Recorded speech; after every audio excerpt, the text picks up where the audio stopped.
Okay जी, बिस्मिल्लाहिर्रहमानिर्रहीम। हम लोग कर रहे थे stability evaluation at different stages of production and use, ठीक है। बेसिकली जो स्टेबिलिटी का इशू है ये क्वालिटी एश्योरेंस के अंडर आता है और शायद पहले भी जिक्र किया था कि जो स्टेबिलिटी है it is more likely linked with our region, our zone.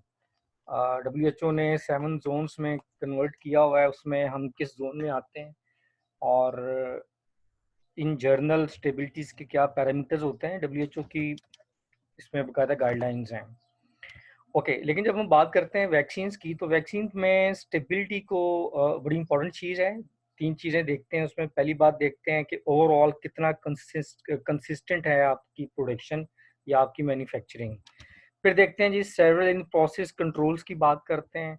फिर adherence to good manufacturing practices की बात करते हैं। अच्छा, इसमें जो पहली चीज़ है कि आपकी जो प्रोडक्शन है वो कितनी कंसिस्टेंट है, ये आप कैसे मेजर करेंगे? ये क्वेश्चन है मेरा आपके लिए। हम ऐसे मेजर करेंगे कि हम इसकी वैलिडेशन स्टडीज कंडक्ट करेंगे, ठीक है। पहले भी कई दफ़ा जिक्र हुआ है कि जो वैलिडेशन स्टडीज हैं वो कई टाइप्स की हैं। फॉर एग्जांपल, आप अगर मेथड डेवलप कर रहे हैं तो मेथड वैलिडेशन है, एनालिटिकल मेथड वैलिडेशन कहते हैं। आपको क्लीनिंग कर रहे हैं, मतलब कि आपने कोई इक्विपमेंट यूज़ किया है, फिर आपने वो इक्विपमेंट दूसरे बैचेस के लिए इस्तेमाल करना है। सो आपने ये मेक श्योर करना है कि जो प्रीवियस बैचेस के कोई रेमिनेंट्स, कोई पार्टिकल्स तो नहीं है उसमें, तो आप उसकी क्लीनिंग वैलिडेशन कंडक्ट करते हैं। फिर एक है प्रोडक्शन के हवाले से जिसको आप कहते हैं प्रोसेस वैलिडेशन, वो भी आगे 3 टाइप्स की होती है। ये जो कंसिस्टेंट कंसिस्टेंसी देखनी है प्रोडक्शन में, ये आप प्रोसेस वैलिडेशन परफॉर्म करेंगे। उसमें आपको पता चलेगा कि आपने एक लॉट बनाया, आपने एक बैच बनाया और उससे जो प्रीवियस बैच था और जो करंट बैच था, इसमें जितने भी पैरामीटर्स हैं वो सारे सेम हैं, उनमें कोई ऐसा फ़र्क नहीं है।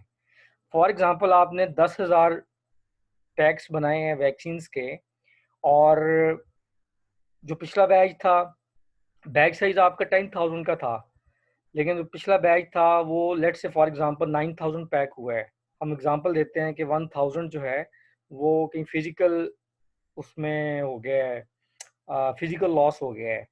तो क्या अगला बैच भी वो 9,000 का बन रहा है? क्या तीसरा बैच भी 9,000 के राउंड अबाउट बन रहा है? तो ये आपने लिमिट सेट की होती हैं कि इस लिमिट के अंदर वेस्टेज आनी चाहिए। ये एक पैरामीटर बता रहा हूँ, ठीक है। और इसके फिर उस एनालिटिकल उसका एक प्रोसेस आ जाता है कि आपने लेट से बायो एसे लगाए हैं, तो उसमें रिजल्ट्स भी आपके जितने भी पैरामीटर्स हैं, ये सारे पैरामीटर्स कंसिस्टेंट होने चाहिए। इसको आप वैलिडेट करते हैं by by doing a deliberate study, जिसको आप कहते हैं वैलिडेशन, प्रोसेस वैलिडेशन, ठीक है। फिर इसमें है जी सेवरल कंट्रोल्स आपने रखने हैं। जस्ट अ मिनट, स्पॉटलाइट, ये बात आ गई जी।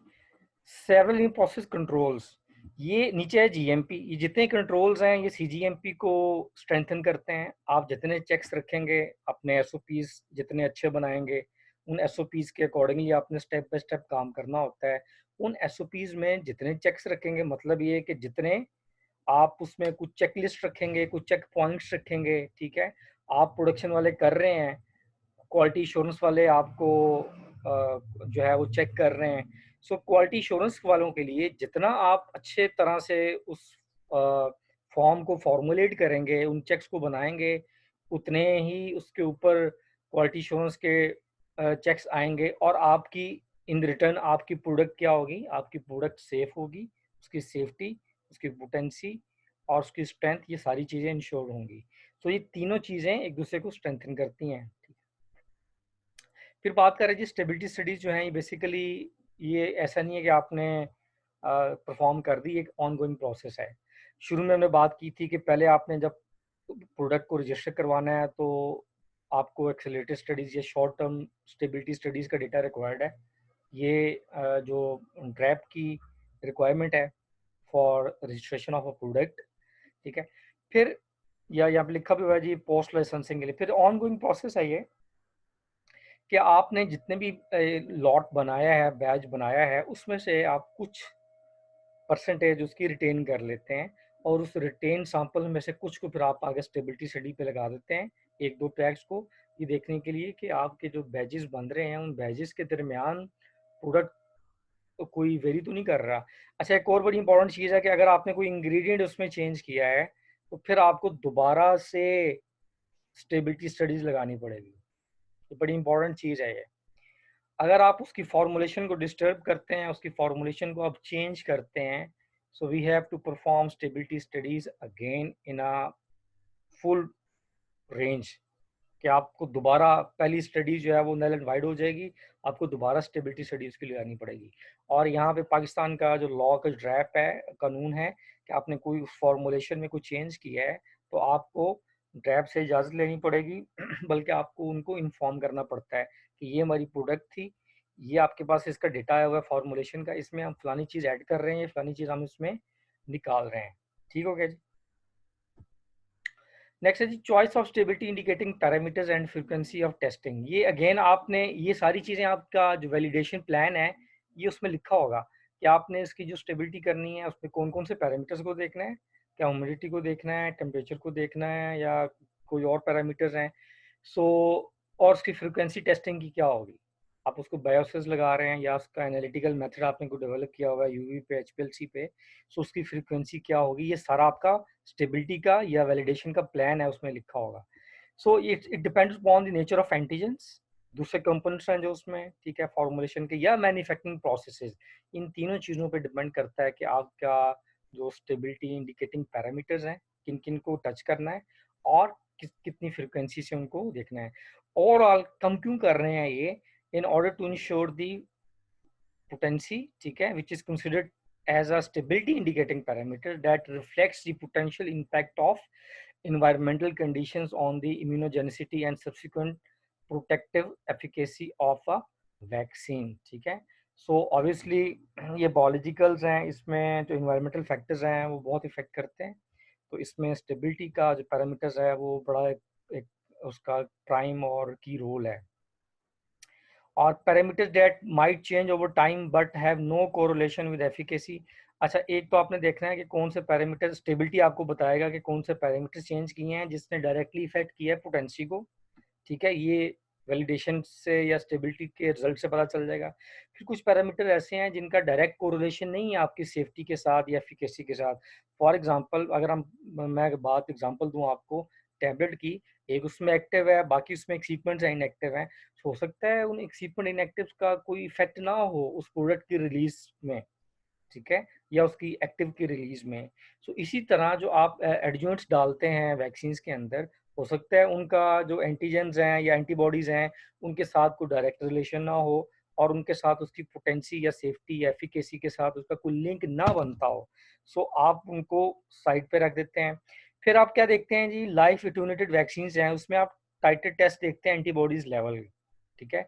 ये आप टाइटर टेस्ट कैसे देखते हैं जी, ये इलाइजा यूज करते हैं और उस इलाइजा के थ्रू आप क्या नाम है, आप परफॉर्म करते हैं 96 वेल प्लेट्स में आप ऐसे लगाते हैं, फिर उसको इलाइजा प्लेट रीडर में आप उसकी रीडिंग लेते हैं। रीडिंग लेने के बाद जो है वो आप उसकी क्योंकि ये जितना भी टेस्ट होता है उसमें वेल प्लेट के अंदर ये बेसिकली इंजाइमेटिक रिएक्शन होता है, क्या उसमें एक आप एक इंजाइम भी ऐड करते हैं, आप प्रोडक्ट को ऐड करते हैं, आप एंजाइम को ऐड करते हैं, उससे पहले आप सबस्ट्रेट को ऐड करते हैं, फिर बीच में ऑब्वियसली इसमें बफर वगैरह आप सिस या ट्रांस बफर्स ऐड करते हैं। उसके बाद इसका इंक्यूबेशन पीरियड होता है उस रिएक्शन का, फॉर एग्जांपल 45 मिनट्स है या 60 मिनट्स के लिए आप रख देते हैं। नॉर्मली जो एंजाइम कैसे हैं वो 38 सेल्सियस जो बॉडी टेम्परेचर है उसके ऊपर रन होते हैं, आप उसको इंक्यूबेटर में उसको रख देते हैं। उसके बाद ये पूरा प्रोटोकॉल होता है, उसके बाद आप उसको देखते हैं तो एक कलर्ड प्रोडक्ट बनती है। बेसिकली एक एंजाइमेटिक रिएक्शन है, एक एंजाइम का सबस्ट्रेट के साथ रिएक्शन होता है और एक प्रोडक्ट बनती है, और जो प्रोडक्ट बनेगी वो कलरफुल प्रोडक्ट होगी, कोई ना कोई कलर देगी, ठीक है। और इसमें आप समटाइम्स आप डाई भी यूज करते हैं, रिसासोजिन यूज कर सकते हैं, एमटीटी डाई यूज कर सकते हैं, एसआरबी डाई यूज कर सकते हैं, ठीक है। और जब वो कलर बनेगा, वो कलर क्यों बन रहा है कि उसको फिर आपने आगे यूवी के ऊपर, यूवी स्पेक्ट्रोफोटोमीटर के ऊपर उसके अब्जॉर्बर्स लेनी है। आप उसको इलाइजा प्लेट रीडर में डालते हैं, उस वेल प्लेट को उस इलाइजा के अंदर जो है वो डिटेक्टर्स होते हैं यूवी के, फ्लोरेसेंस डिटेक्टर भी होता है, ल्यूमिनेसेंस डिटेक्टर्स भी होते हैं। फॉर एग्जांपल जो यूवी है तो यूवी रेंज के अंदर उसकी आपको ऑब्जॉर्बेंस आ जाएगी। जब आपके पास ऑब्जॉर्बेंस आएगी तो उस ऑब्जॉर्बेंस को फिर आप यूज़ करते हैं डिफरेंट सॉफ्टवेयर यूज़ करके। फॉर एग्जांपल आप ग्राफ पैड प्रिज्म यूज़ करते हैं, जो कि ये टाइटर टेस्ट के लिए और एलिजा टेस्टिंग के लिए और एंजाइम्स के टेस्ट के लिए सॉफ्टवेयर यूज़ होता है। वहाँ पे आपको मल्टीपल ग्राफ की ऑप्शंस होती हैं। तो बेसिकली आपने सिग्मॉइड कर्व लेनी होती है कि उसमें आप जो केएम वैल्यूज़ ले रहे होते हैं एंजाइम्स की, कि एंजाइम काइनेटिक्स की वैल्यूज़ क्या आती हैं आपके पास, ठीक है। और ये इसका फिर उसके बाद आप उन वैल्यूज़ जो आपके पास ऑब्जॉर्बेंस आती है उससे फिर आप डिटरमिन करते हैं परसेंटेज इनहिबिशन। तो उससे आप अपने रिजल्ट्स, अपने आउटकम्स को निकालते हैं कि आपकी जो प्रोडक्ट है या जो आपकी जो वैक्सीन्स हैं वो उसने कितने परसेंट इनहिबिट किया है इसको, क्या नाम है, जो प्रोडक्ट बनी है, जो एंजाइम जो आपकी प्रोडक्ट बनी है उसने आपने जो एस्से लगाया है उस एस्से में कितने परसेंट उसकी एफिकेसी आई है, ठीक है। ओके, फिर उसमें जी फॉर नॉन लाइफ वैक्सीन्स है it may not possible are relevant to the test the potency directly on an intermediate and that will have to be studied on formulated vaccines हैं जी। Different तरीके हैं, कुछ कंपेंडियल methods हैं vaccine के दिए हुए हैं, कुछ आपको खुद से अडॉप्ट करने पड़ते हैं। हमने उस दिन भी जिक्र किया था कि जहाँ आपको इसके कोई एनालिटिकल मेथड डेवलप करना पड़ता है वहाँ पे बायोसिस भी आपको लगाने पड़ते हैं, ठीक है।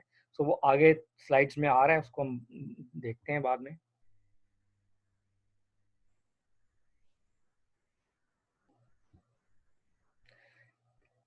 Cumulative age of an antigen in the final product है, ठीक है।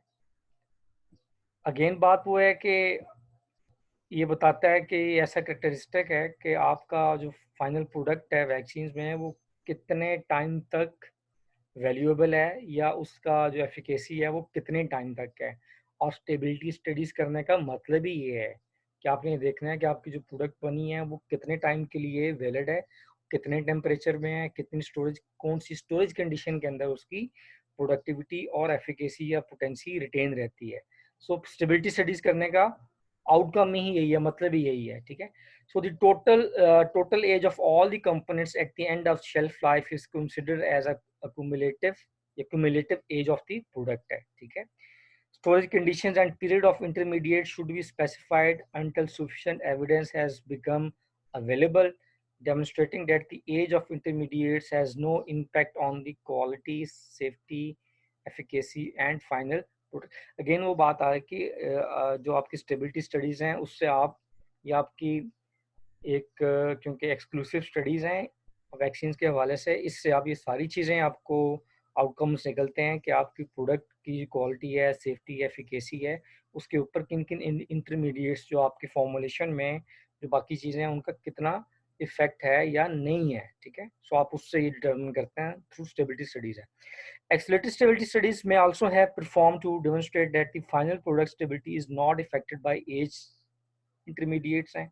वो इंटरमीडिएट्स हैं ऑब्वियसली जो प्रोडक्ट के साथ साथ चलते हैं, उनका कोई इफेक्ट नहीं है, ये आप सारा डिटर्मिन करते हैं, ठीक है। फिर nature of actual as of an antigen by the end of shelf life of the final product should be taken into consideration है। नेक्स्ट जी स्लाइड है क्युमुलेटेड एज ऑफ, ये तो हो गया। ओके जी, इंटरमीडिएट्स की अभी हमने बात की है, तो इंटरमीडिएट्स क्या क्या हो सकते हैं कि vaccine production process involve production of intermediate such as, आप उसको हार्वेस्ट करते हैं, ये डिटेल में मैं बता चुका हूँ पहले भी कि आप सेल सीडिंग करते हैं, सेल्स को हार्वेस्ट करवाते हैं, फिर आप बल्क प्योरीफाइड एंटीजेंस, एक बल्क बैच के लिए एंटीजेंस जो आपका कोई भी वायरस हो सकता है, कोई एटूनेटेड ऑर्गेनिज्म है, आप उसको बल्क में प्रिपेयर करते हैं। फिर बल्क अब्जॉर्ब्ड या एडजुवेंट्स हैं जो कि एंटीजेंस के साथ मिलके उस प्रोडक्ट की एफिकेसी को इन्हांस करते हैं। आप उनको, ये सारी चीज़ें क्या हैं जी, इंटरमीडिएट्स हैं, ठीक है। सारे अगेन वही बात की जो स्टेबिलिटी स्टडी है वो आपकी, आप समटाइम सिंगल हार्वेस्ट करते हैं, समटाइम आप मोनोवेलेंट बल्क्स लेते हैं, मल्टीवेलेंट्स हैं, ये it's again depend upon the type of vaccine है। ओके, फिर है जी फिजिको केमिकल कैरेक्टरिस्टिक्स या कैरेक्टराइजेशन ऑफ वैक्सीन है। ओके, इसमें आप उसको कैरेक्टराइज करते हैं आपकी प्रोडक्ट को, मतलब कि आप उसकी इंश्योर करते हैं उसकी सेफ्टी को, उसके क्वालिटेटिव या क्वांटिटेटिव एनालिसिस के थ्रू आप उसकी सेफ्टी को, उसकी एफिकेसी को इंश्योर करते हैं। और उसके लिए आप डिफरेंट स्पेक्ट्रोस्कोपिक एनालिसिस भी यूज़ कर सकते हैं। मैंने पहले भी बात की है कि आप एनालिटिकल मेथड डेवलप करते हैं और आप बायोएसेस लगाते हैं, ठीक है। सो इसके अंदर आप UV visible mass spectrometry use कर सकते हैं। It depends upon the type of antigen और वैक्सीन्स। फिर इसमें अमाइनो एसिड्स एनालिसिस कर सकते हैं, amino acids nucleic acids sequencing कर सकते हैं। उस दिन भी बताया था कार्बोहाइड्रेट्स या अपना पेप्टाइड मैपिंग वगैरह, कार्बोहाइड्रेट एनालिसिस कर सकते हैं, पेप्टाइड मैपिंग है, डिटर्मिनेशन ऑफ डाइसल्फाइड लिंकेजेस हैं, ठीक है। और फिर एसडीएस पेज ये एनालिसिस आप ये कर सकते हैं, ठीक है। और फोकसिंग है, आइसोइलेक्ट्रिकिंग ये प्रोटीन्स का होता है, अमाइनो एसिड्स का। फिर आप डिफरेंट क्रोमेटोग्राफिक मेथड्स यूज बना सकते हैं, डेवलप कर सकते हैं, एचपीएलसी पे, जीसी पे, मास स्पेक्ट्रोमेट्री पे या थिन लेयर क्रोमेटोग्राफी के ऊपर है, ठीक है। फिर आप ये कुछ चीज़ें देखें, कुछ चीज़ें रूटीन बैजेस के लिए हैं और कुछ चीज़ें स्पेसिफिकली हैं for research purpose. For example NMR आप रूटीन के बैजेस के लिए यूज़ नहीं करते, एनएमआर आप यूज़ करते हैं फॉर रिसर्च पर्पस, कि आपकी जो अननोन कोई प्रोडक्ट बन रही है, कोई एंटीजन है, कोई प्रोटीन है, तो उस प्रोटीन को कैरेक्टराइज करने के लिए आप मास अपना एनएमआर यूज़ करते हैं उसको स्ट्रक्चर बनाने के लिए। फिर है जी assays to detect related proteins including deamidated या ऑक्सीडाइज प्रोसेस है, ठीक है। फिर बायोलॉजिकल एक्टिविटीज, ये पहले बात की है हमने एनालिटिकल मेथड्स की। फिर है जी बायोलॉजिकल वैक्सीन्स, ठीक है। इसका बायोएसेस आप लगाते हैं। So further characterization of vaccines may include, but not limited to the following. Okay जी, क्या कर सकते हैं जी आप? Specific identity testing such as Western blot analysis, ELISA मैंने अभी आपको बताया कि जिस तरह आप 96 वेल प्लेट के ऊपर आप ऐसे लगाते हैं, प्रोडक्ट को, सबस्ट्रेट को इनकॉर्पोरेट करते हैं, फिर प्रोडक्ट को करते हैं, फिर आप उसको इंक्यूबेट करते हैं, फिर निकालते हैं, फिर एंजाइम डालते हैं, फिर इंक्यूबेट करते हैं आप उसको, फिर निकालते हैं, फिर बाद में डाई डालते हैं, फिर इंक्यूबेट करते हैं। तो डिफरेंट प्रोटोकॉल्स आए हैं, ठीक है। सो वेस्टर्न बॉल्टिंग, सदर्न बॉल्टिंग, ये भी टेक्निक्स हैं बायोटेक्नोलॉजी की, ये सारी मिलती जुलती टेक्निक्स हैं। साइटोमेट्रिक एनालिसिस परफॉर्म कर सकते हैं, न्यूरोवेरुलेंस टेस्टिंग है, और जीरो टाइपिंग है, इलेक्ट्रोफोटिक टाइपिंग है, इनएक्टिवेशन स्टडीज हैं, न्यूट्रलाइजेशन एसेज हैं, इस और टाइट्रेशन, ये सारी चीज़ें आप डिटरमिन करते हैं। ऑब्वियसली ये सारी चीज़ें लीड करती हैं आपकी, क्योंकि इसमें लाइफ ऑर्गेनिज्म यूज़ हो रहा है, तो ये बायोलॉजिकल एसेज हैं आपके या बायोलॉजिकल स्टडीज़ हैं, ठीक है। और कहते हैं जी कि जितने भी ये बायोलॉजिकल एसेज हैं, ये जो इन विट्रो बायोलॉजिकल टेस्टिंग है जिसको बायोसिस कहते हैं, they should be performed on the manufacturers reference standards, lot और अदर रेलेवेंट है, ठीक है। कोई ना कोई रेफरेंस स्टैंडर्ड आपका लाजमी होना चाहिए। ओके जी, मेन बात है जी specification, specification of vaccine production है। अब ये स्पेसिफिकेशंस हैं, ये जो एक्टिव की आप डिटरमिन करेंगे, क्यों कर रहे हैं जी? In order to get identity, purity, potency, physical, chemical measurement, and it measures the stability, ठीक है। So if test results of the derived substances will be reported और फाइनल रिलीज ऑफ ड्रग है, क्या आपकी जो प्रोडक्ट है उसके जो फाइनल रिजल्ट्स हैं, आप उसके जो रिजल्ट्स हैं वो फाइनल जो लॉट रिलीज हो रही है उसके साथ अटैच्ड होने जा रहे हैं, या आपकी प्रोडक्ट है या आपकी जो वैलिडेशन रिपोर्ट है which include to estimate of the variability and upper and lower limit, कुछ आपने इसमें लिमिट्स डिफाइन देखें। अगेन बात हुआ है कि जो स्पेसिफिकेशंस हैं, आप हर वैक्सीन की स्पेसिफिकेशन डिफरेंट है, क्यों कि उसका टाइटर डिफरेंट है, उसका एंटीजन डिफरेंट है, उसकी फॉर्मुलेशन डिफरेंट है, उसकी टेस्टिंग मेथड डिफरेंट है, तो उसकी स्पेक्स भी डिफरेंट होंगे। ये टैबलेट्स की तरह या लिक्विड्स की तरह नहीं है कि आपने +-10% का रेंज रखना है, ये प्रोडक्ट टू प्रोडक्ट वेरी करेगा, ठीक है। कईयों के अंदर आपने कोई अपर लिमिट रखी होती है, कोई लोअर लिमिट रखी होती है, कईयों के अंदर आपने आपके डिफरेंट पैरामीटर हैं, डिफरेंट स्पेक्स हैं, ठीक है। और फिर आप उसमें फॉर एग्जांपल आप देख रहे हैं कि the amount of unreacted starting materials and process reagents unless their their purity या उनकी जो एफिकेसी है वो डिटरमिन हो जाए, ठीक है। आगे एसे वैलिडेशन, ये वही बात है, स्पेसिफिकेशंस को आप एसेस के थ्रू करते हैं। सो इसमें मैंने पहले बात की कि depends upon the type of vaccine है उसका, उस पे मेथड आप कौन सा अप्लाई करेंगे। कुछ कंपेंडियल मेथड्स हैं, कुछ आपको खुद बनाने पड़ते हैं, ठीक है। लेकिन बात ये कर रहा है कि जितने भी टेस्ट मेथड्स हैं they should be validated according to the principle defined in ICH का जो Q2A है एंड Q2B है, डॉक्यूमेंट्स हैं, एंड यूएस या जो बीपी का फार्माकोपिया है, ठीक है। कहते हैं जी certain compendial methods might not require full validation. Tablets की हम बात करते हैं तो उसमें तो हमें ये मेक श्योर होता है कि जो आपका ना कंपेंडियल मेथड है उसके लिए वैलिडेशन नहीं रिक्वायर्ड है।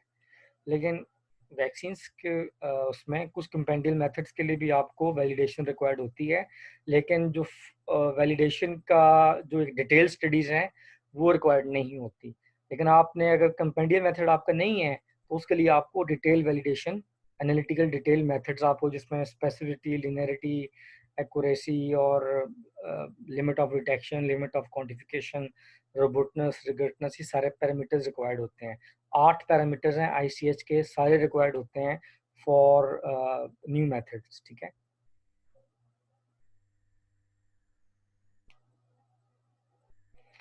फिर रिलीज टेस्टिंग है जी। रिलीज टेस्टिंग का मतलब ये है कि आपका जो बैच है आपने उसको मार्केट के लिए रिलीज करना है, तो उसके लिए जो क्वालिटी कंट्रोल की रिपोर्ट है वो आपको रिक्वायर्ड होती है, और उसमें कौन कौन उस रिपोर्ट के अंदर या जो उसका एसओपी है उसमें किन किन टेस्ट आपने परफॉर्म करने हैं, ये आप उस प्रोडक्ट का फिर आप फाइनल कर लेते हैं उस प्रोडक्ट की नेचर के हवाले से, ठीक है। सो यहाँ ये एंड हो गया जी। बहुत लेंथी टॉपिक है, आप इसको बहुत डिटेल में और भी लेके जा सकते हैं।